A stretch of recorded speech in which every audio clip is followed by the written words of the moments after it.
भूतले रूपकदा मह्यं ददाति स्वपदान्तिकम्।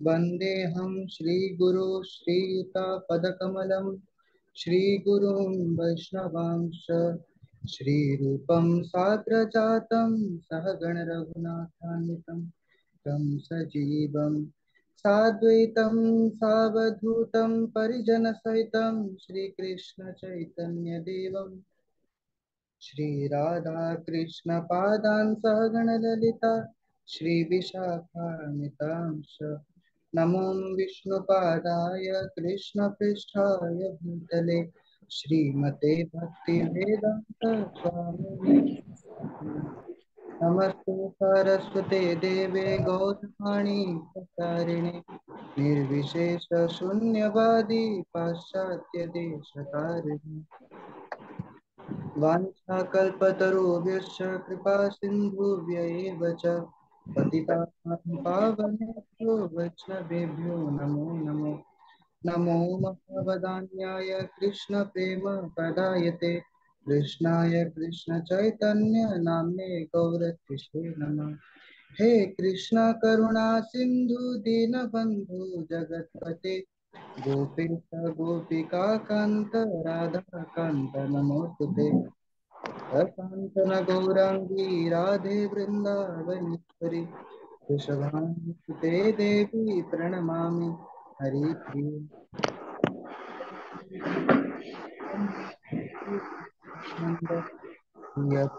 गदाधर श्रीवासादि गौरभक्तवृंद हरे कृष्णा कृष्णा कृष्णा हरे हरे हरे राम राम राम हरे हरे।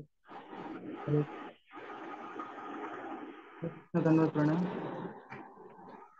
प्रभु जी प्रथम प्रथम प्रभु जी को बहुत बहुत धन्यवाद देउछि मते आज गीतामृत बिंदु भगवान गुणगान कहबार सुजोग प्रदान कर आपण मान भगवान को सुनैबार मंगलमय सेवा प्रदान करिथिबारु आपण माननकु सेवा करिबार सुजोग प्रदान करिथिबारु प्रभु जी को धन्यवाद। आपण माने जॉइन कले बद्धचित को सुनबा लागि मोर शुद्धिकरण लागि मोर प्रे करिबा लागि आपण माने जॉइन कले आपण माननकु अनेक अनेक धन्यवाद। ଆଉ कृपा करी मोलाई भगवान को प्रार्थना करंतु जे आज आजर सेशन जहाँ भी कहबी ता प्रभुपादଙ୍କର प्रसन्नतार कारण हो आपण मानकर प्रसन्नतार कारण हो और मोर निजर शुद्धिकरण कारण हो मोर निजर कौन शुद्धता ना कौन प्यूरिटी मोर ना प्रभुपादଙ୍କର शुद्धतार हम भजन कर साधन करुचे तो मोलाई प्रार्थना करंतु जेमिति आज मु जहाँ भी कहबी उचित शब्द उचित भाव सहित आपनको सम्मुख उपस्थापन करि पारे ଆଉ कौन सिद्धांत विरुद्ध शास्त्र विरुद्ध आचार्य मान सिद्धांत तत्व सिद्धांत विरुद्ध में कौन कथा उपस्थापन न करे ता लगी मते आशीर्वाद दियंतु प्रार्थना वांछा कल्पतरोश्च कृपा सिंधुभ्य एव च पतितानां पावनेभ्यो वैष्णवेभ्यो नमो नमः। आज श्लोक होची भगवद गीता द्वितीय अध्याय सांख्य योग श्लोक क्रमांक 12 श्री भगवान वाच न त्वेवाहं जातु नासं न त्वं निमे जनाधिपः न चैव न भविष्यामः सर्वे वयमतः परम्। तार शब्दानुवाद रे प्रभुपाद लिखिଛନ୍ତି न कदापि नुहे तु किंतु एव निश्चित भावे अहम मु जातु केबे हेले केतबेले हेले न नुहे आसम थिली न ଏହା ସେପରି ନୁହେଁ त्वं तुमे न नुहे तुमे एमाने समस्ते जनाधिपः राजा माने न नुहे च मध्य एव निश्चित भावे न उपरि नुहे भविष्यामः भविष्यतरे कहिबे सर्वे आंधे माने समस्ते वयम आंधे माने अतः परम ଏହା ପରେ ଅନୁବାଦରେ ପ୍ରଭୁପାଦ ଲେଖିଛନ୍ତି ଶୁଣ ଏପରି ସମୟ କେବେ ନଥିଲା ଯେତେବେଳେ ମୁଁ ନଥିଲି କିମ୍ବା ତୁମେ ନଥିଲ କିମ୍ବା ଏ ରାଜା ମାନେ ନଥିଲେ ପୁନଶ୍ଚ ଭବିଷ୍ୟତରେ ଏପରି କେବେ ହେବ ନାହିଁ ଯେତେବେଳେ ଆମ୍ଭେ ମାନେ ହିଁ ନଥିବା। ଏହାର ଭାବାର୍ଥ ପ୍ରଭୁପାଦ ବହୁତ ସୁନ୍ଦର ଭାବରେ ବର୍ଣ୍ଣନା କରୁଛନ୍ତି ତାତ୍ପର୍ଯ୍ୟରେ ବେଦରେ କଠି ଉପନିଷଦ ତଥା ଶ୍ଵେତାଶ୍ୱତର ଉପନିଷଦରେ କୁହାଯାଇଛି ଯେ ପରମ ପୁରୁଷ ଭଗବାନ ଅସଂଖ୍ୟ ଜୀବଙ୍କର ପରିପାଳନ କର୍ତ୍ତା ଅଟନ୍ତି। ସେଇ ପରମ ପୁରୁଷ ଭଗବାନ ମଧ୍ୟ ତାଙ୍କର ଅଂଶ ରୂପେ ପ୍ରତ୍ୟେକ ଜୀବର ହୃଦୟରେ ବିଦ୍ୟମାନ ଅଛନ୍ତି। କେବଳ ଯେଉଁ ସାଧୁ ସନ୍ଥ ମାନେ ବାହାରେ ଓ ଭିତରେ ସେଇ ଏକ ଭଗବାନଙ୍କୁ ଦେଖିପାରିବେ ସେମାନେ ପ୍ରକୃତ ଶାନ୍ତି ପ୍ରାପ୍ତ ହୋଇପାରିବେ। चेतना नाम एक परम आत्मा धीरज तेषां शाश्वती प्रभु नॉइज आसी प्रभु जी हरे कृष्ण कठोपनिषद 2:2-13 अर्जुन को जो वैदिक ज्ञान कथा कह जायछि ता पृथ्वी रे समस्त को कह जायछि जो माने निजको पंडित बोली भावन्ति किंतु वास्तव रे पंडित नुहंती मूर्ख सेई मानन को ए कथा कह जायछि। भगवान एठारे परिष्कार भाबरे कहउछन्ति जे से निजे अर्जुन और युद्ध क्षेत्र रे एकत्र होइतवा समस्त राजा शाश्वत भावे जने जने व्यक्ति अटंती एवं भगवान शाश्वत भावे प्रत्येकंकर पालन करता अटंती। जीवर प्रत्येक अवस्था रे अर्थात बद्धावस्था तथा मुक्तावस्था रे से पालन करता अटंती। भगवान परम पुरुष अटंती एवं अर्जुन जे कि भगवान को चिर साथी तथा सेठार उपस्थित थिबा समस्त राजा प्रत्येक शाश्वत भावे जने जने व्यक्ति अटंती। कथा एपरि नुहे जे अतीत रे सेमाने व्यक्ति नथिले एवं सेमाने जे परे शाश्वत भावे जने जने व्यक्ति होई न रहिबे एपरि कथा मध्ये नुहे।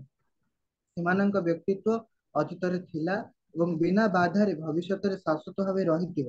ତେଣୁ କାହାରି ପାଇଁ ଦୁଃଖ କରିବାର କୌଣସି ଆବଶ୍ୟକତା ନାହିଁ। ମାୟାବାଦୀ ମାନଙ୍କର ମତ ହେଲା ଯେ ଯେଉଁ ଆତ୍ମା ବା ଜୀବାତ୍ମା ମାୟା ଶକ୍ତିର ଆବରଣ ଯୋଗୁଁ ପରମାତ୍ମାଙ୍କ ଠାରୁ ବିଚ୍ଛିନ୍ନ ହୋଇଯାଇଛି ତାହାର ମୁକ୍ତି ପରେ ନିର୍ବିଶେଷ ବ୍ରହ୍ମରେ ଲୀନ ହୋଇଯିବ ଏବଂ ଏହାର ସ୍ୱତନ୍ତ୍ର ଅସ୍ତିତ୍ୱ ହରାଇବ। ଏକଥା ବା ଏ ମତବାଦକୁ ଏଠାରେ ପରମ ପୁରୁଷ ଭଗବାନ ସ୍ୱୀକାର କରୁନାହାନ୍ତି ବା ଖଣ୍ଡନ କରୁଛନ୍ତି। ଏହା କେବଳ ଯେ ବଦ୍ଧାବସ୍ଥାରେ ଆମ୍ଭେ ମାନେ ବ୍ୟକ୍ତିଗତ ଅସ୍ତିତ୍ୱ ବା ସ୍ଥିତି ଚିନ୍ତା କରିବା ବା ଜାଣିପାରିବା ଅନ୍ୟ ଅବସ୍ଥାରେ ନୁହେଁ ଏକଥା ମଧ୍ୟ ଭଗବାନ ଶ୍ରୀକୃଷ୍ଣ ସ୍ୱୀକାର କରୁନାହାନ୍ତି। ଭଗବାନ ଶ୍ରୀକୃଷ୍ଣ ଏଠାରେ ପରିଷ୍କାର ଭାବରେ କହୁଛନ୍ତି ଯେ ଭବିଷ୍ୟତରେ ମଧ୍ୟ ଭଗବାନଙ୍କ ବ୍ୟକ୍ତିଗତ ସ୍ଥିତି ତଥା ଅନ୍ୟମାନଙ୍କର ବ୍ୟକ୍ତିଗତ ସ୍ଥିତି ଶାଶ୍ୱତ ଭାବେ ରହିଥିବ। ଏକଥା ଉପନିଷଦ ମାନଙ୍କରେ ସ୍ୱୀକୃତ ହୋଇଛି।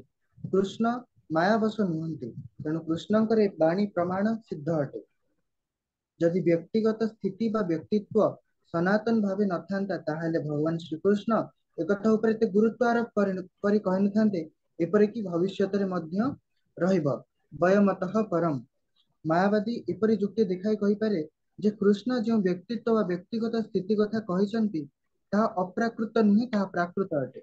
ଧର ଆମ୍ଭେମାନେ ସେମାନଙ୍କ ଯୁକ୍ତିକୁ ମାନି ନେବା ଯେ ବ୍ୟକ୍ତିତ୍ୱ ପ୍ରାକୃତ ଅଟେ ତେବେ ଏ କ୍ଷେତ୍ରରେ କୃଷ୍ଣଙ୍କର ବ୍ୟକ୍ତିତ୍ୱକୁ ଆମେ କିପରି ଜାଣିବା ବା ଚିହ୍ନି ପାରିବା?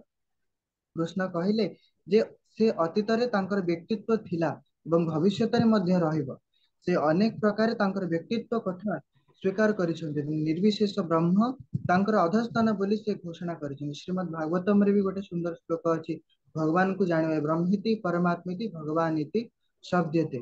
ପ୍ରଥମ ଷ୍ଟେଜ ହଉଛି ବ୍ରହ୍ମ, ଦ୍ୱିତୀୟ ହଉଛି ପରମାତ୍ମା ଓ ତୃତୀୟ ହଉଛି ଭଗବାନ।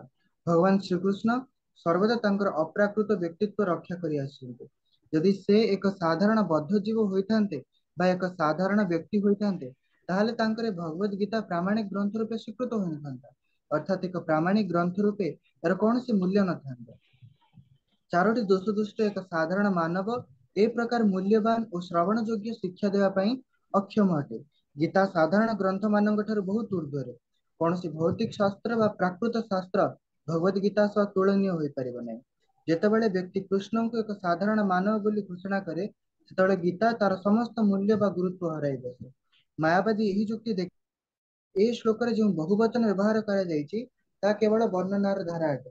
ଏପରି କୁହାଯାଏ ଏବଂ ଏହା ଶରୀରକୁ ଲକ୍ଷ୍ୟ କରି କରାଯାଇ କୁହାଯାଇଛି। କିନ୍ତୁ ଏ ଶ୍ଲୋକରେ ପୂର୍ବବର୍ତ୍ତୀ ଶ୍ଲୋକରେ ଦୈହିକ ଧାରଣାକୁ କାଟି ଦିଆଯାଇଛି ଯୋଉଠି ଭଗବାନ ଅର୍ଜୁନଙ୍କୁ ଗାଳି କରିଛନ୍ତି ଯେ ତୁମେ ପଣ୍ଡିତ ଭଳି ଶବ୍ଦର ପ୍ରୟୋଗ କରୁଛ କିନ୍ତୁ ବାସ୍ତବରେ ତୁମେ ମୂର୍ଖଙ୍କର ଶବ୍ଦର ପ୍ରୟୋଗ କରୁଛ, ତୁମେ ନିଜର ମୂର୍ଖତାର ପରିଚୟ ଦଉଛ। ତ ଜୀବ ମାନଙ୍କର ଦୈହିକ ଧାରଣାକୁ ନିନ୍ଦା କରିବା ପରେ ଭଗବାନ କୃଷ୍ଣ ପୁଣି କିପରି ଏପରି କଥା ଶରୀର ସମ୍ବନ୍ଧରେ କହିବେ? ଏହା କଣ ତାଙ୍କ ପକ୍ଷରେ ସମ୍ଭବ? ତେଣୁ ବ୍ୟକ୍ତି ସ୍ୱାତନ୍ତ୍ର୍ୟ ଅପ୍ରାକୃତ କ୍ଷେତ୍ରରେ ଲକ୍ଷ୍ୟ କରାଯାଇଛି ଏବଂ ଏହା ମଧ୍ୟ ରାମାନୁଜାଚାର୍ଯ୍ୟ ଓ ଅନ୍ୟାନ୍ୟ ଆଚାର୍ଯ୍ୟଙ୍କ ଭଳି ବିଶିଷ୍ଟ ଆଚାର୍ଯ୍ୟ ମାନେ ସ୍ୱୀକାର କରିଛନ୍ତି। ଗୀତାରେ ଅନେକ ସ୍ଥାନରେ ଏକଥା ପରିଷ୍କାର ଭାବରେ କୁହାଯାଇଛି ଯେ ଯେଉଁମାନେ ଭଗବାନଙ୍କର ଭକ୍ତ से माने ए अप्राकृत व्यक्ति स्वतंत्र कथा बुझी पारंते जो माने कृष्ण को परम पुरुष हिसाब रे ग्रहण करंती नाही अर्थात तांको हिंसा करंती सेमानंकर ए महान ग्रंथ रे प्रवेशाधिकार नाही महुमाछी माने महुथिबा एक बोतल रो बहिर्देश को चाटिबा जहा अभक्त मानंकर गीता शास्त्र ग्रहण करिबा ताहा बोतल को फिटाई मधु न चाखिले व्यक्ति किपरि मधुर मिष्टता कथा बुझी पारिबा ठीक सेही परि भगवद गीतार रहस्य भक्त माने ही बुझी पारंती और केही एहा बुझी पारिबे नाही बा एहाको आस्वादन करि पारिबे नाही एकथा गीतार चतुर्थ अध्याय रे कहा जाइ अछि जे भगवान कर अस्तित्व स्वीकार करे नाही बा भगवान को हिंसा करे से गीता को स्पर्श करि पारिबा नाही तेणु गीता ऊपर थिबा मायावादी मानकर भाष्य एक अत्यंत भ्रमात्मक भाष्य अटे श्री चैतन्य महाप्रभु आम मानक मायावादी मानकर भाष्य पढ़ा बारण कर चेतावनी शुणाई दे कहिसेंती जे मायावादी भाष्य पाठ करे बा से दर्शन ग्रहण करे से गीतार रहस्य बुझिबारे समस्त शक्ति हराए जदि ये व्यक्ति स्वतंत्र कथा केवल भौतिक ब्रह्मांड प्रति प्रযোज्य तारे भगवान करे गीतावाणी शिक्षा देवार कौन सी आवश्यकता नहीं जीवात्मा मानकर बहुलता एवं प्रत्येक स्थल रे भगवान करे विद्यमानता एक सनातन कथा अटे एवं जेपरी ऊपर वर्णना करागला ता वेदरे मध्य स्वीकृत His divine grace la Prabhupada की जय और glory to Prabhupada। तो ଏଇ ଶ୍ଲୋକର ଭାବାର୍ଥକୁ ମୁଁ ଯେତିକି ପଢିଛି ବା ଯେତିକି ବୁଝିଛି ଆଉ ପ୍ରଭୁପାଦଙ୍କ ଲେକ୍ଚରରୁ ଯାହା ଶୁଣିଛି ମୁଁ ପ୍ରଭୁପାଦଙ୍କର ଲେକ୍ଚର ଯୋଉ କଥା ଶୁଣିଛି ମୁଁ ସେଇ କଥା ହିଁ ଉପସ୍ଥାପନ କରିବି ଏଥିରେ ମୋର ନିଜସ୍ୱ କୌଣସି ମତ ନାହିଁ ବାସ୍ ପ୍ରଭୁପାଦ ଯାହା କହିଛନ୍ତି ତାହାକୁ ମୁଁ ଏଠି ଆପଣଙ୍କ ସାମ୍ନାରେ କପି ପେଷ୍ଟ ମାରିବି ତ ପ୍ରଭୁପାଦ ପ୍ରଥମ କଥା ତାଙ୍କ ଲେକ୍ଚରରେ ଗୋଟେ କଥା କହିଥିଲେ ଏ ଶ୍ଲୋକର ଭାବାର୍ଥର ଆରମ୍ଭରେ ଯାହାର ପୂର୍ବ ଶ୍ଲୋକରେ ଭଗବାନ अर्जुन को गाली କରୁଛନ୍ତି ଯେତେବେଳେ अर्जुन भगवान कृष्ण को गुरु रूपे स्वीकार करते शिष्य हम शादी माम प्रपन्न ଯେତେବେଳେ गुरु रूपे भगवान को स्वीकार କରିଛନ୍ତି तो गुरु ର पदवी रे रही भगवान अर्जुन को प्रथमे गाली କରିଛନ୍ତି असोच्यानुशोचस्तम प्रज्ञावादांश भासते गतासून गतासूंस नानु शोचन्ति पंडिता भगवान कहते जे तुम पांडित्यपूर्ण कथा कहूच किंतु जो विषय शोक करिवार नुहे से विषय तुम शोक करूछ जो माने पंडित से माने कदापि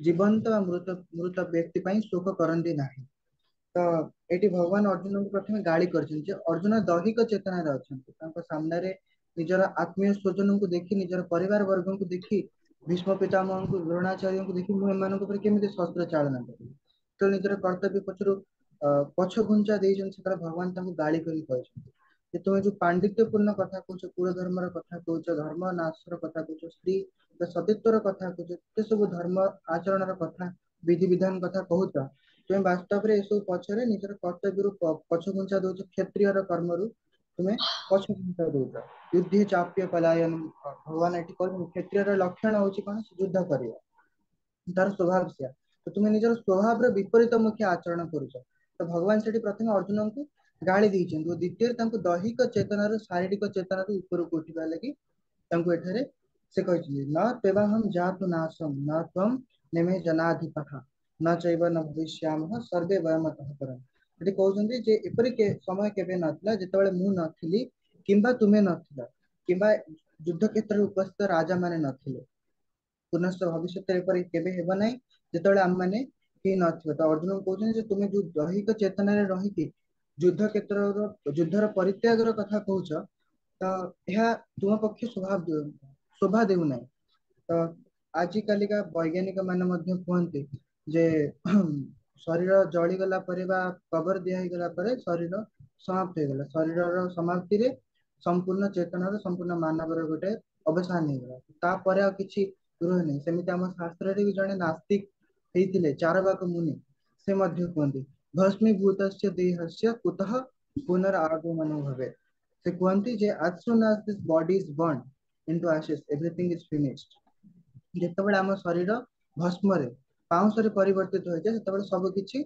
शेष हो जाय किंतु भगवान एठी कहते जे ना यह शरीर अवसान घटे जोटा आम नेक्स्ट श्लोक रे पढ़िबा जे शरीर विनाश घटे किंतु आत्मा आम शरीर जे देही अछि देहीर विनाश घटे नहीं तो भगवान एठी प्रभुपाद एठी कहछन्ती जे हम शरीर तीन प्रकार अंत हो गोटे अछि there are three ends of the body either to become stool or to become ashes or to become earth We are taking so much care of this body, but the ultimate end of this body is either stool or thoracic. तो अर्जुन जो शारीरिक चेतना रही कथा कहउछन्ती बा आमे समस्त जो शारीरिक चेतना रही हम शरीर प्रति महाशक्त होइछे प्रभुपाद एठी कहउछन्ती जे आम शरीर तीनटा गति अछि अंतिम गति होछि तीनटा आइदर आमे जीव स्टूल रे परिणत हवा जीव माने हमକୁ खाइदेले हम शरीर को फोपाड़ देला जीव माने खाइदेले आमे स्टूल रे परिणत हो गले बा हम शरीर को जाଳି दिया गला आमे पाउंस रे परिणत हो गले बा हमको कबर दे गले बा हमको माटी तले पोती दिया गला तमे आर्थ रे परिणत हो गले तो आमे जो शरीर को नहीं एते चिंता करूचे एते कॉन्शियस अच्छे ते शरीर अंतिम गति होची एटा आमे शरीर विषय रे चिंता करूचे किंतु जे शरीर भीतर जे देही अछि जे देह को धारण करिछि देही आमे देही विषय रे कौन सी चिंता करूने तो भगवान एटी अर्जुन को से विषय प्रथमे गाली करछन्ते दी आर पूर्ववर्ती श्लोक रे तो सेठी कहउछन्ते नासम एटी गोटे शब्द अछि न तभं जातु नासम जातु केतबेले हेले भी हमर शरीर शरीर भीतर जो आत्मा अछि तार नाश कदापि हुए ना ता शाश्वत ता नित्य तेणु तुमको ए जो चिंता करूछ जे हमको मारी देले मु ए कर्म भागी हेबी पाप फलर भागी हेबी पाप फलर भागी हेबी नरकगामी हेबी कुल धर्म नाश हब तो ए सब चिंतार परित्याग कर एवं निजर कर्म संपादन कर तो ये भगवान कहते जे तुम्हें जो शरीर विषय चिंता कर क्षणस्থায়ী कि जो आत्मा अच्छी जे देह को धारण करी शाश्वत बा चिरस्थायी तो आज तुम्हें तो शरीर प्रति युद्ध क्षेत्र शस्त्र उठाउच यार अर्थ नुहे तुम्हें एमानकर हत्या करुच शरीर मान शरीर भितर जे देही अच्छी जीवात्मा अच्छी शाश्वत ताहा केवे विनाश हब नाही वय मतः परम यह परे मध्य ताहा शाश्वत भाव नित्य भाव रही तो ये पर्पट रे शिला प्रभुपाद लिखिछन्ति परम पुरुष भगवान मध्य वेदरे कठोपनिषद श्वेतसूत्र उपनिषद रे कह जायछि जे परम पुरुष भगवान असंख्य जीवंकर परिपालन करता अछन्ति सेही परम पुरुष भगवान मध्य तांकर अंश रूपे प्रत्येक जीवर हृदय विद्यमान अछन्ति केवल जो साधु संत माने बाहरी और भितरे सेही एक भगवान को देखि परिबे सेही माने प्रकृत शांति प्राप्त होई परिबे तो प्रभुपाद एठी तांकर लेक्चर रे कहउछन्ति जे Krishna is all pervading means throughout the entire whole creation krishna all pervading and we are also all pervading but only in this body तो भगवान एठी कृष्ण को एठी प्रभुपाद कहछन कृष्ण ऑल परवेडिंग सो जे विभु किंतु आमे होचे अणु तो भगवान आ हम भीतर फरक होची एतिकी नित्य नित्यानाम चेतन चेतनानाम एक बहुनाम यो विदधाति कामन भगवान होचंती भगवान जेहेतु भगवान कर आमे अंश तो आमे मध्य नित्य किंतु भगवान होचंती विभु आमे होचु अणु प्रभुपाद गोटे एग्जांपल दियंती सुनार जो पत्थर आउ सुनार गोटे इयररिंग तो जोटा इयररिंग अछि सेटा मे भी $100 हे पारे किंतु जोटा सुनार पत्थर जो सुनार सोर्स अछि सेटा thousands lakhs of dollar रही परियो देन एट तार मेन सोर्स सेमती भगवान और जीव भितर फरक होची सेतिकी जे जीव होची अणु और भगवान होचंती विभु तो कृष्णा ऑल परवेडिंग किंतु जीव होची जीव भी परवेडिंग किंतु से तार निजर शरीर भितर तो प्रभुपाद कोन सेति कहउचंती जे आम शरीर को जतले कष्ट होची ता आम शरीर भितर सीमित रहउची मते मु यदि मुक्ति को चुमड़बे तो मते निजु कष्ट हो यदि आपण निजको चुमड़े तो आपण को कष्ट हो आपण को कष्ट को अन्य की अनुभव करि परिबेनी किंतु जेहेतु कृष्ण परमात्मा रूप रे समस्त भीतर व्याप्त होचंती ईश्वर सर्वभूतानां हृदय सर्वदा तिष्ठति तो हमर आमे अनुभव करते समस्त सुख दुख कष्ट को मध्य कृष्ण अनुभव करि पारे काहे ही इज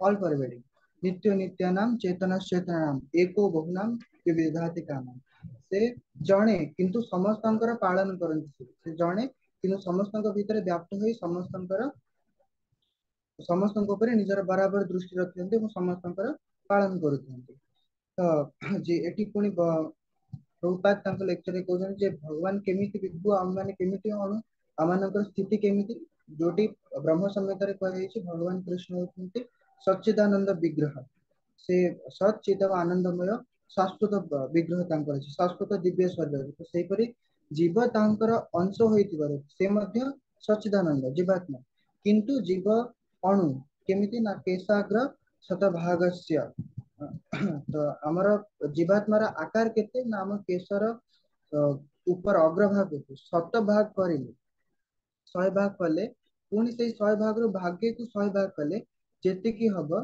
ସେତିକି ହଉଛି ଗୋଟେ 100 ଭାଗରୁ ଗୋଟେ ଭାଗରୁ ସେତିକି ହଉଛି ଗୋଟେ ଜୀବାତ୍ମାର ଆକାର। ତ ଆମମାନେ ଏତେ ଏତେ ଛୋଟ ଭଗବାନଙ୍କର ତାଙ୍କ ବିଭୂତ୍ୱ ଆକାର ତାଙ୍କର ଐଶ୍ୱର୍ଯ୍ୟ ଆକାର ତାଙ୍କ ସ୍ୱରୂପ ଆକାର। ତ ସେଇ କଥା କିନ୍ତୁ ମାୟାବାଦୀ ମାନଙ୍କର ଭାଷ୍ୟ ଅନୁସାରେ ସେମାନେ କହିବେ ଯେ ଆମେ ହଉଛେ ବ୍ରହ୍ମ, ଆମେ ସମସ୍ତେ ଏକ ବ୍ରହ୍ମ। ମାୟାବାଦୀ ଫିଲୋସଫି କହେ ଆମେ ସମସ୍ତେ ଏକ ବ୍ରହ୍ମ, କିନ୍ତୁ ଆମେ ମାୟା ଦ୍ୱାରା ଆବଦ୍ଧ ହେବା କାରଣରୁ ଆମେ ସେଇ ବ୍ରହ୍ମ ସ୍ଥିତିରୁ ଆମର ପତନ ଘଟିଛି, ଆମେ ଆମର ବ୍ରହ୍ମତ୍ୱକୁ ଭୁଲି ଯାଇଛେ। ଯେବେ ମାୟାର ଆବରଣ ହଟିଯିବ ସେବେ ଆମେ ପୁଣି ବ୍ରହ୍ମ ସହିତ ଏକ ହେଇ ନିଜର ଅସ୍ତିତ୍ୱକୁ ହରାଇ ବସିବ, ଗୋଟେ ଏମିତି ଅସ୍ତିତ୍ୱରେ ପହଞ୍ଚିଯିବ ଯୋଉଠିକି ଆମର ଅସ୍ତିତ୍ୱ ହିଁ ରହିବନି। କିନ୍ତୁ ଏଇ କଥାକୁ ଭଗବାନ ଏଠି ସ୍ପଷ୍ଟ ଭାବରେ ଖଣ୍ଡନ କରୁଛନ୍ତି। Yes, ପ୍ରଭୁ। ବାସ୍ ଆଉ କିଛି ଏଇଟା ହିଁ ସରିଛି। ତ ଭଗବାନ ଏଠି ଖଣ୍ଡନ କରୁଛନ୍ତି ଯେ ନାଇଁ, ଆମେ ସମସ୍ତେ ଏକ ନୁହଁ, ଆମେ ସମସ୍ତେ ଅଲଗା। ଆମେ ସମସ୍ତେ ଅଲଗା କେମିତି ନା ଭଗବାନ ଏକ, କିନ୍ତୁ ଜୀବାତ୍ମା ଅନେକ ଅଛନ୍ତି, ଅସଂଖ୍ୟ ଅଛନ୍ତି।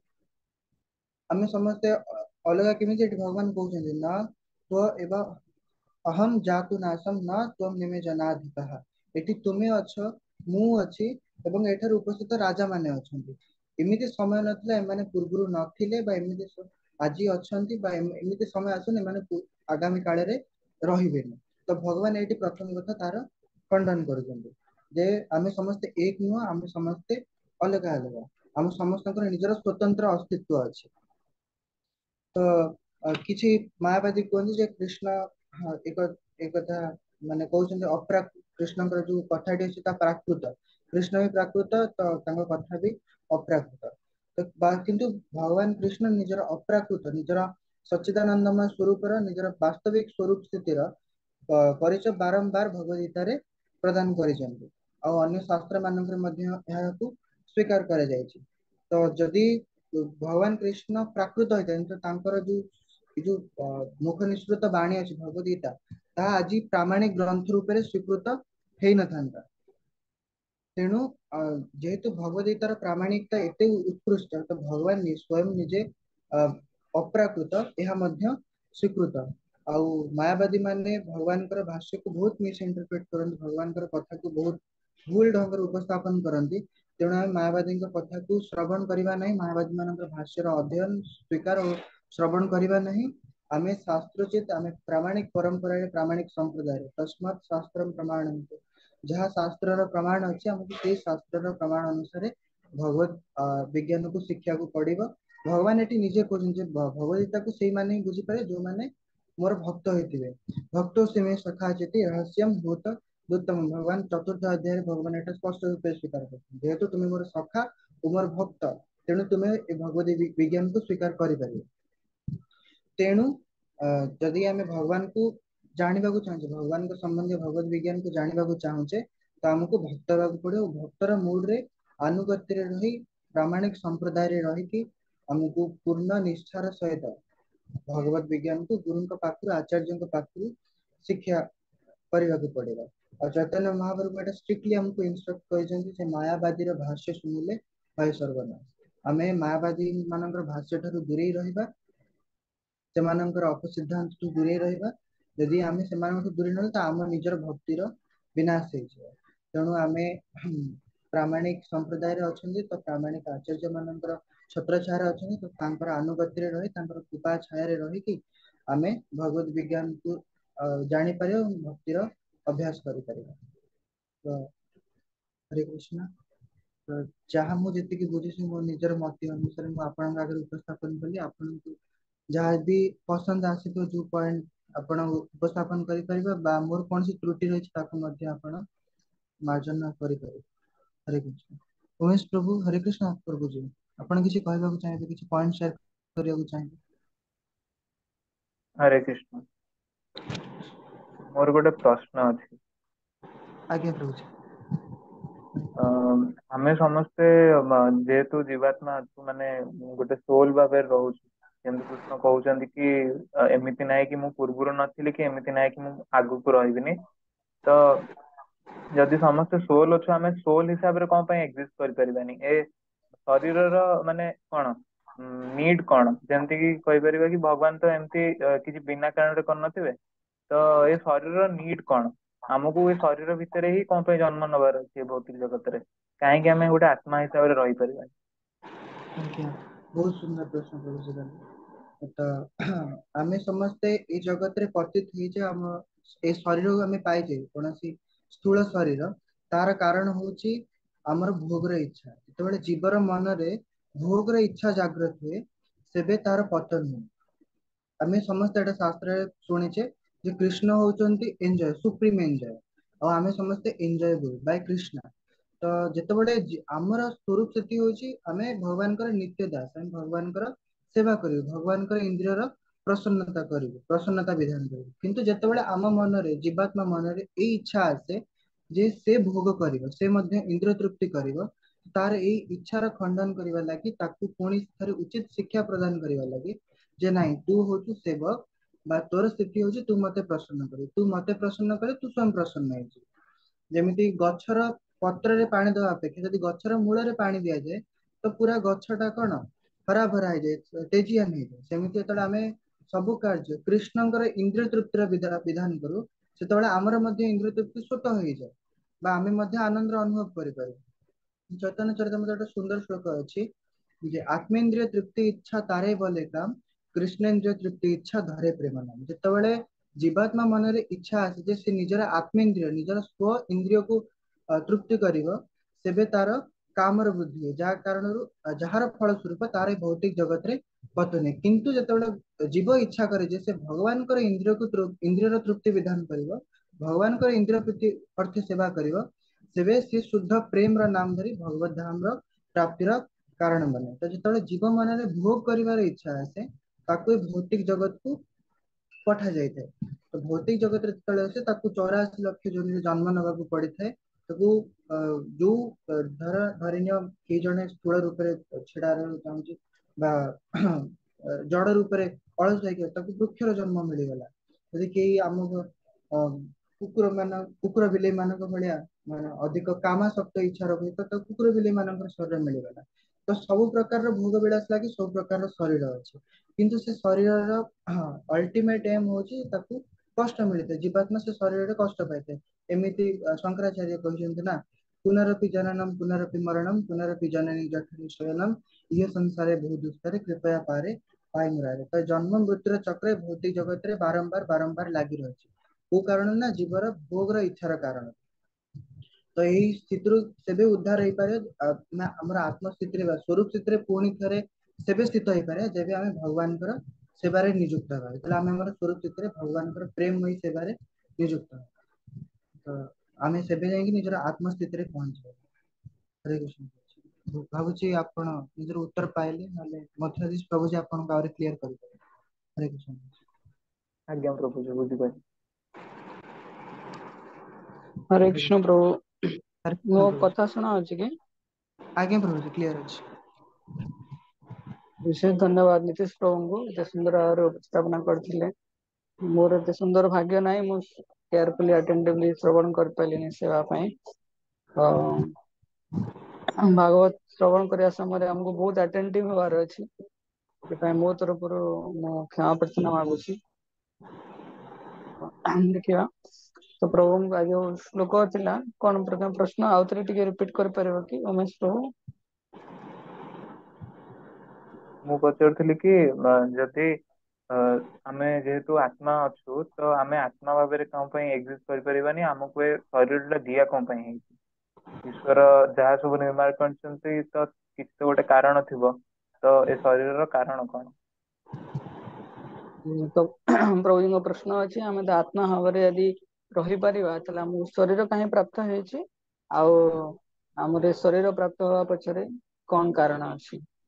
ତେଣୁ ପ୍ରଭୁପାଦ ତାଙ୍କର ଉପକ୍ରଣିକାରେ ସୁନ୍ଦର ଭାବରେ କହିଛନ୍ତି, ମିଷ୍ଟ୍ରି ଅଫ ଭଗବତ ଗୀତା। ତ ମିଷ୍ଟ୍ରି କାହିଁ କୁହାଗଲା? 700 ଶ୍ଲୋକ ତ ସମସ୍ତଙ୍କ ପାଇଁ ଓପନ ଅଛି। ମିଷ୍ଟ୍ରି ଏଇଥିପାଇଁ କୁହାହଉଛି କାହିଁକି ନା ତାକୁ ଶ୍ରବଣ କରିବା ପାଇଁ ଆମକୁ ପରଫେକ୍ଟଲି ଗୁରୁ ପରମ୍ପରା ମାଧ୍ୟମରେ ଆମେ ଶ୍ରବଣ କରିବା, ଆଉ ଧୈର୍ଯ୍ୟର ସହିତ ଶ୍ରବଣ କଲେ ସବୁ ତାର ମିଷ୍ଟ୍ରି ଗୁଡା ଅନଫୋଲ୍ଡ ହବ। भगवान धीरे धीरे यार मिस्ट्रीटा उन्मोचन करेंगे, रहस्य उन्मोचन करेंगे। किंतु आज श्लोक यार तुम सीधा श्लोक आंसर भी अच्छी। भगवान कहते नम जातुनाशम नम नेमे जनादीपा। आम राजा माने थिले, राजा माने भाव लिविंग एंटिटी, आ कृष्ण निजे परम पुरुष भगवान। तो बोथ जीव आ भगवान दी जने एग्जिस्ट करछंती इटरनली, सनातन समय रु आज पर्यंत एग्जिस्ट करछंती, आगो को भी एग्जिस्ट करेंगे। तो आमे जदि उदाहरण स्वरूप नवा, गछलता अच्छा, पशु पक्षी अच्छा, मनुष्य माने भी अच्छा, अलग अलग स्पेसीज अच्छा। तो जो आम क्रम विवर्तन अनुसार सेमती आमे अलग नेक्स्ट आउट फॉर्म को पळेबा, पुणी आउट फॉर्म को पळेबा, एमती विभिन्न विभिन्न अनलिमिटेड फॉर्म्स 84 लाख टाइप रे आमे जीवन बंचै परिबा। तो गोटे कॉमन फैक्टर रहला, आमे आत्म स्थिति रे आत्मा आत्मा फॉर्म रे आमे सब लिविंग एंटिटी रे कॉमन हेकि रहउछे। ଯେତେବେଳେ ଆମର ଶରୀର ନଥିଲା, ଭୌତିକ ଶରୀର ନଥିଲା, ସେତେବେଳେ ଆମେ ଆତ୍ମା ରୂପରେ ପ୍ୟୋରଲି ଥିଲେ। ଭୌତିକ ଶରୀର ଯେତେବେଳେ ମିଳିଗଲା ତ ଶରୀର ସହିତ ଆମେ ଆତ୍ମା ଦି ଜଣ କମ୍ବାଇନ ହେଇ ଚାଲିଥିଲେ। ତ ଗୋଟେ ସ୍ପେସିଫିକ ପର୍ପସ ଅଛି, ଯାହା ତୁମେ ନୋଟ କଲ କି ଗୋଟେ ପର୍ପସ ଅଛି ବୋଲି ଆମକୁ ଶରୀର ପ୍ରଦାନ କରାଯାଇଛି। କିନ୍ତୁ ଭଗବାନ କହୁଛନ୍ତି ଯଦି ଆମେ ଆତ୍ମ ସ୍ଥିତିରେ ରହୁଛେ, ସେତେବେଳେ କଣ ଆମେ ଆତ୍ମାର ଯୋଉ ଫିଚର ଆମେ ଶ୍ରବଣ କରୁଥିଲେ କି ସଚ୍ଚିଦା ଆନନ୍ଦମୟ, ସେଇ ହିସାବରେ ଆମେ ବଞ୍ଚୁଛେ, ଅର୍ଥାତ କମ୍ଫର୍ଟେବଲି ଆମେ ରହିଛେ ଭଗବାନ ସହିତ ଆଲାଇନ ହେଇକି। ଯୋଉ ଶରୀର ଯେତେବେଳେ ମିଳୁଛି ଆମେ ଅନକମ୍ଫର୍ଟେବଲ ସିଚୁଏସନ କୁ ପଳେଇ ଆସୁଛେ, ତାପରେ ଦଗ୍ଧୀଭୂତ ହଉଛେ, ଜନ୍ମ ମୃତ୍ୟୁ ଜରା ବ୍ୟାଧିରେ ଗ୍ରସିତ ହଉଛେ। ତେଣୁ ଏଇଟା ଗୋଟେ ଉଦ୍ଦେଶ୍ୟ ପର୍ପସ, ଏଇ ଯୋଉ ପେନ୍ ପେନ୍ କଣ ପାଇଁ, ପ୍ୟୁରିଫିକେସନ ଅଫ ହାର୍ଟ, ଆମ ହୃଦୟରେ ପରିବର୍ତ୍ତନ ଆଣିବା ପାଇଁ, ଆମେ ଆମର ଯୋଉ ସ୍ୱାଭାବିକ ସ୍ଥିତି ଅଛି ତାକୁ ପୁନଃ ପ୍ରାପ୍ତ କରିବା ପାଇଁ। ତ ସେଥିପାଇଁ ଆଜିର ଶ୍ଲୋକକୁ ଯଦି ଆମେ ଧ୍ୟାନ ଦେଇକି ଦର୍ଶନ କରିବା, ତାହେଲେ ଗୋଟିଏ ଜିନିଷ ପାଇବା, we have to focus on the eternality of our soul। ଆମର ଆତ୍ମାର ଶାଶ୍ୱତତା ଉପରେ ଆମକୁ ଅଧିକ ଫୋକସ କରିବାର ଅଛି, ନା କି ଯୋଉ ଭୌତିକ ଶରୀରର ଟେମ୍ପରାରୀନେସ ତା ଉପରେ ଅଧିକ ମାନେ ଫୋକସ କରିବାର ନାହିଁ। ଶରୀରଟା ଭୌତିକ ଶରୀର ଯୋଉ ଟେମ୍ପରାରୀ, ଆଜି ଆମେ ମଣିଷ ଶରୀର ପ୍ରାପ୍ତ ହେଇଛେ, କିଛି ଦିନ ପରେ ଆଉ ଗୋଟେ ସ୍ପେସିସ୍ ମିଳିବ, ଏମିତି ଅଲଗା ଅଲଗା ସ୍ପେସିସ୍ ମିଳିବ। କିନ୍ତୁ ଆତ୍ମା ଯେହେତୁ ଶାଶ୍ୱତ ଅଛି, ତାପରେ ଆମକୁ ଅଧିକ ଫୋକସ କରିବାର ଅଛି, ଯୋଉଟା ଅନାଦି ସମୟରୁ ଆମେ ହିଁ ଅଛେ। ଭଗବାନଙ୍କ ଆମେ ଆମର ମୃତ୍ୟୁ ନାହିଁ, ଆମେ ସବୁ ସମୟରେ ହିଁ ଅଛେ, ଭଗବାନ ସହିତ ପ୍ରେଜେଣ୍ଟ ହେଇକି ଅଛେ। ସେଥିପାଇଁ ତେବେ ଆଉ ଆତ୍ମାକୁ ଆମେ ସବୁଦିନ ପାଇଁ ହିଁ ରହିପାରିବା, ଏମିତି ନୁହଁ କି ଆତ୍ମା ଏମିତି ନୁହେଁ କି ଆତ୍ମା ଆଜି ଅଛି କାଲି ରହିବନି ବୋଲି। ସବୁ ସମୟ ପାଇଁ ଆତ୍ମା ସେଟା କନଷ୍ଟାଣ୍ଟ, କାରଣ ସେଟା ଇଟରନାଲ ଫ୍ୟାକ୍ଟର। ଆଉ ପ୍ରଭୁପାଦ ଭାବାର୍ଥ ଏକା ଭଗବାନ ନାହାନ୍ତି, କୃଷ୍ଣ ବି ଅଛନ୍ତି। ତ ତାପରେ ଅଲଗା ସମସ୍ତ ଲିଭିଂ ଏଣ୍ଟିଟି ବି ଅଛନ୍ତି। ସମସ୍ତେ ଆମେ ଅଛେ, କିନ୍ତୁ ମାନେ ପ୍ୟୁର ଫର୍ମରେ ଆତ୍ମାର ମାନେ ଶାଶ୍ୱତ ଭାବରେ ଆମେ ଅଛେ, କିନ୍ତୁ ଶରୀର ଉପରେ ନାହିଁ। ଶରୀର ଗୋଟେ ଉଦ୍ଦେଶ୍ୟ ଦିଆ ହେଇଛି, ଆମେ ପୁନଃ ଆମର ସ୍ୱାଭାବିକ ସ୍ଥିତିକୁ ପ୍ରାପ୍ତ କରିବା ପାଇଁ ଯୋଉ ପ୍ରୋସେସ ଅଛି, ଭକ୍ତି ଯୋଗ ଅଛି, ତାକୁ ଆମେ ସମ୍ପାଦନ କରିବା ପାଇଁ। କିନ୍ତୁ ଆତ୍ମାର ନିଜସ୍ୱ ଇନ୍ଦ୍ରିୟ ଅଛି, ନିଜସ୍ୱ ମନ ଅଛି, ଆଉ ଅହଙ୍କାର ମାନେ ପ୍ୟୁର ଅହଙ୍କାର ଯୋଉଟା ମାନେ ଟ୍ରୁଥ ହେଲା, ଫଲ୍ସ ଇଗୋ ଆଉ ଟ୍ରୁ ଇଗୋ ବି ଅଛି। ସେ ଭଗବାନ ସହିତ ସ୍ୱତଃ ରେସିପ୍ରୋକେଟ କରିପାରିବ, ସବୁ ଜିନିଷ ହେଇପାରିବ। ଏଇଟା ଆମର ସ୍ୱାଭାବିକ ସ୍ଥିତି। ଆମେ ଏବେ ଡିଜିଜ କଣ୍ଡିସନରେ ଅଛେ, ଡିଜିଜ କଣ୍ଡିସନରୁ ପୁନଃ ବ୍ୟାକ୍ କରିବା ପାଇଁ ଆମକୁ ଏଇ ଗୋଟେ ପ୍ଲାଟଫର୍ମ ମିଳୁଛି। ତ ବୁଝିଲା କିଛି ଉତ୍ତମ ଉମେଶ ପ୍ରଭୁ? ଆଜ୍ଞା ପ୍ରଭୁ। ଆହୁରି କ୍ଲିୟର ହବ ଆଗକୁ, ଏଇ 2 ନମ୍ବର ଚାପ୍ଟର ହିଁ ସବୁ କିଛି ଅଛି ହେଲା।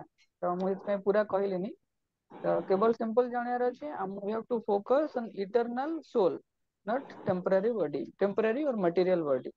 এটা ଆମକୁ ପୁରା ଧ୍ୟାନ। ଆଉ ପ୍ରଭୁପାଦ ଏଇ ଶ୍ଲୋକରେ ଗୋଟେ ଦର୍ଶନ ଅଛି, ମାୟାବାଦ ବୋଲି କୁହାଯାଏ, ପ୍ରଭୁ ଏକ୍ସପ୍ଲେନ କରୁଥିଲେ। ତ ମାୟାବାଦ ଥିଓରିକୁ ଖଣ୍ଡନ କରିଛନ୍ତି। ସମସ୍ତେ ଭାବନ୍ତି ମରିଗଲେ ସରିଗଲା ଗୋଟେ, ଆଉ ମରିଗଲେ ଆମେ ଭଗବାନ ସହିତ ମିଶିଯିବୁ। କିନ୍ତୁ ଭଗବାନ ଏଠି କହୁଛନ୍ତି ଏଇ ଯୋଉ ରାଜା ମାନଙ୍କୁ ଆମେ ଦେଖୁଛେ, ସେମାନେ ବି ପ୍ରେଜେଣ୍ଟ ଥିଲେ, ଆମେ ବି ଅଛେ, ଆଗକୁ ବି ରହିବା। ତ ଆମର ଯୋଉ ଇଣ୍ଡିଭିଜୁଆଲିଟି, ବ୍ୟକ୍ତିତ୍ୱ ସବୁବେଳେ ରହିବ। ତ ଏଇଟା ଗୋଟେ ମାୟାବାଦ ଅଛି, ଆମେ ଆହୁରି ସୁନ୍ଦର ଭାବରେ ଡିସ୍କସନ କରିବା। ଏଇ କିଛିଟା ଶ୍ଲୋକ ମାୟାବାଦ ଖଣ୍ଡନ ଉପରେ ଦିଆଯାଇଛି। ଆଉ ଆଉ କିଛି କମେଣ୍ଟସ କିମ୍ବା ଅବଜରଭେସନ ଦେଇପାରିବେ? ଆଉ କିଛି ପ୍ରଶ୍ନ ଅଛି କି ଉମେଶ ପ୍ରଭୁ? ନାଇଁ ପ୍ରଭୁ। ଆମେ ଆପରେ ଶୁଣିବା, ଆହୁରି ଅଛି ଗୁଡାଏ ଜିନିଷ ଶୁଣିବା। ଆଜି ଗୋଟେ ଫିଚର ମାୟାବାଦ ଖଣ୍ଡନ ଉପରେ। ଜୟପ୍ରକାଶ ପ୍ରଭୁ, ତୁମେ କିଛି ସେୟାର କରିବ?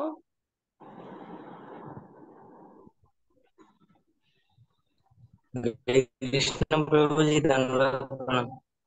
धन्यवाद।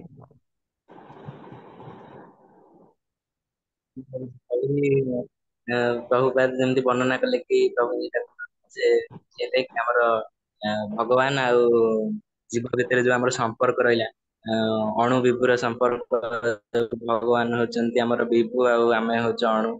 ଆଉ ଯେ ଯୋଉଟା ଆମର ସ୍ୱତନ୍ତ୍ରତା ଯୋଉ କହିଲେ କି ପ୍ରଭୃତି ଆମର ଭଗବାନଙ୍କର ବି ନିର୍ଦ୍ଦିଷ୍ଟ ସ୍ୱତନ୍ତ୍ରତା ଅଛି, ଆମର ବି ନିର୍ଦ୍ଦିଷ୍ଟ ସ୍ୱତନ୍ତ୍ରତା ଅଛି।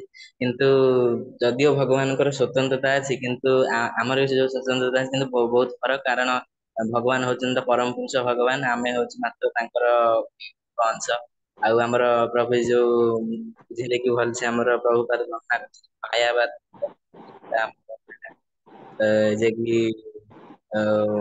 ଯୋଉ ଜୀବ ମୃତ୍ୟୁ ବା ମୁକ୍ତି ପାଇଗଲା କୁହନ୍ତି ଆମର ଅଛି, ଯେ ସେଟା ବାସ୍ତବରେ ସେଟା ଭୁଲ ଧାରଣା। ଯେ କି ଜୀବ ମୃତ୍ୟୁ ପରେ ଭଗବାନଙ୍କ ସହ ମିଶି ଏକାକାର ହେଇଯିବ ଯୋଉଟା, ସେଇଟାକୁ ବି ପ୍ରଭୁପାଦ ମାନେ ଗ୍ରହଣ କରିନାହାନ୍ତି। ଆଉ ଶାସ୍ତ୍ରରେ ବି ବର୍ଣ୍ଣନା ଅଛି। ଏଇ ମାୟାବାଦ ମାନେ ଖଣ୍ଡନ ଉପରେ ପ୍ରଭୁପାଦ ଆଉ ମହାପ୍ରଭୁ ମଧ୍ୟ ଚୈତନ୍ୟ ମହାପ୍ରଭୁ ମଧ୍ୟ ସିଧା ବାରଣ କରିଛନ୍ତି। उत्तम प्रभु तुम्हें किसी शेयर करिवो? हरे कृष्ण प्रभु। हरे कृष्ण। इस प्रभु बहुत ଭଲ ଭାବରେ ବୁଝେଇଲେ। ଭଗବାନ ଜୀବ ରୂପରେ ଆମକୁ ମନ ରୂପରେ କହିଲେ ଆମେ ଭଗବାନ ହଉଛନ୍ତି ବିଭୁ, ଆମ ଭିତରେ ବହୁତ ଡିଫରେନ୍ସ ଅଛି। ଆଉ ଭକ୍ତ ଅଭକ୍ତ ଭିତରେ ଡିଫରେନ୍ସ କହିଲେ, ମହୁମାଛି ମାନେ ଯେମିତି ମହୁ ଗୋଟେ ବୋତଲରେ ଯଦି ଚାଟିବେ, ବାହାରେ ଚାଟିଲେ କଣ ହବ, ପାଇପାରିବେନି। କିନ୍ତୁ ଯଦି ଭକ୍ତ ଠିକ ଭାବରେ ହେଇଥିବ, ସେ ଭିତର ଖୋଲି ତାକୁ ମହୁ ଯଦି ସେ ଚାଖିଲେ ତାର ଯୋଉ ମିଠା ସ୍ୱାଦ ଟା ପାଇପାରିବ, ସେ ହଉଛି ପ୍ରକୃତ ଭକ୍ତ। ଯାହା ସେମିତି ଆମେ ଗୀତାକୁ ନ ବୁଝିକି ଯଦି ଆମେ ମାୟାବାଦୀ ଭାଷା ତାଙ୍କ ଅନୁଗତିରେ ଯିବା, ସେ ଆମକୁ ଧୂଆଁ ବୁଲେଇ ଦେବେ ମହଲେ। ଆମେ ଯଦି ପ୍ରକୃତ ପରମ୍ପରା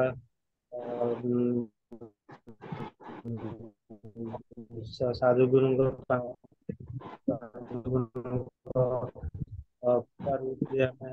ପାଠ କରିବା, ସେ ସମାଧାନ ବାଟ ଆମକୁ ସାଧୁ ଗୁରୁଙ୍କ कृपा अनुसार जीवार अछि पारंपरिक ढंगरे। तो ये पूरा द्वितीय अध्याय रे हमें बहुत गुडा शिखिबा। तो एटा प्रथम पर्याय आरंभ होइछि अर्जुन एतबेले भगवान कृष्ण को गुरु रूपे ग्रहण कले, तापर आत्मार स्वरूप, आत्मार फीचर ऑफ सोल हमें कहि परिबा। आत्मार सब कोन कोन प्रॉपर्टी अछि ता विषय हमें जानिबा। धीरे धीरे आत्मार भगवान तापर पूरा शांति प्राप्तिर उपाय पूरा वर्णना कराय अछि 2 नंबर अध्याय रे। तो पुणे आमे काली सुनिबा आउरी शीघ्र भाବରେ। ठीक अछि, एटा हमें कंक्लूड करिबा। ठीक अछि। वंशाकल्पतरुर्भश्च कृपा सिन्धुभ्येव च पतितानां पावनेभ्यो वैष्णवेभ्यो नमो नमः। अनंत कोटि वैष्णव भक्तवृंद की जय। जगत गुरु श्रील प्रभुपाद की जय। श्रीमद् भगवद गीता की जय। गौर प्रेमानंद।